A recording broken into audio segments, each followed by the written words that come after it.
شهر رمضان الذي أنزل فيه القرآن هدى للناس وبينات من الهدى والفرقان فمن شهد منكم الشهر فليصمه ومن كان مريضا أو على سفر فعدة من أيام أخر يريد الله بكم اليسر ولا يريد بكم العسر ولتكملوا العدة ولتكبروا الله على ما هداكم ولعلكم تشكرون وإذا سألك عبادي عني فإني قريب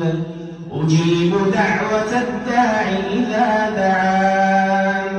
فليستجيبوا لي وليؤمنوا بي لعلهم يرشدون أحل لكم ليلة الصيام الرفث إلى نسائكم هن لباس لكم وأنتم لباس لهم علم الله أنكم كنتم تختانون أنفسكم فتاب عليكم وعفى عنكم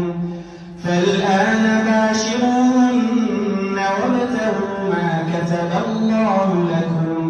وكلوا واشربوا حتى يتبين لكم الخيط الأبيض من الخيط الأسود من الفجر ثم أتموا الصيام إلى الليل ولا تباشروهن وأنتم عاكفون في المساجد تلك حدود الله فلا تقربوها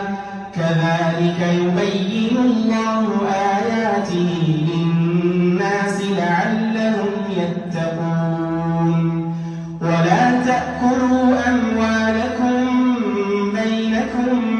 بالباطل وتدلوا بها إلى الحكام لتأكلوا فريقا من أموال